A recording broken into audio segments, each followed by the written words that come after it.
వినాయకుడికి మోదకాలు, కృష్ణుడికి అటుకులు, ఇలా ఒక్కో దేవునికి ఒక్కో రకమైన నైవేద్యాన్ని సమర్పిస్తుంటారు. అలాగే హనుమంతుడికి వడమాల సమర్పిస్తారు. దీని వెనక ఓ కథ ప్రాచుర్యంలో ఉంది. పసివాడిగా ఉన్న హనుమంతుడు కనిపించిన ప్రతిదాన్ని తినాలనుకుంటాడు.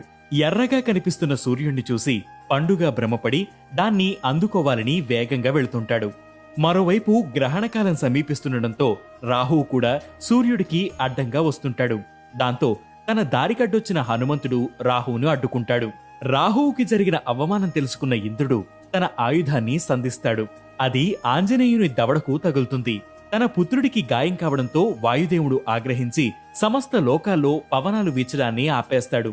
దాంతో దేవతలంతా దిగివచ్చి వాయుదేవుణ్ణి శాంతింపచేసేందుకు ఆంజనేయుడికి తమ వర్ధున్న వరాలను ప్రసాదిస్తారు. ఆ సమయంలో రాహువు కూడా హనుమంతుణ్ణి ఆరాధించేందుకు వచ్చిన వారు మినుములతో చేసిన వడలను నైవేద్యంగా పెడితే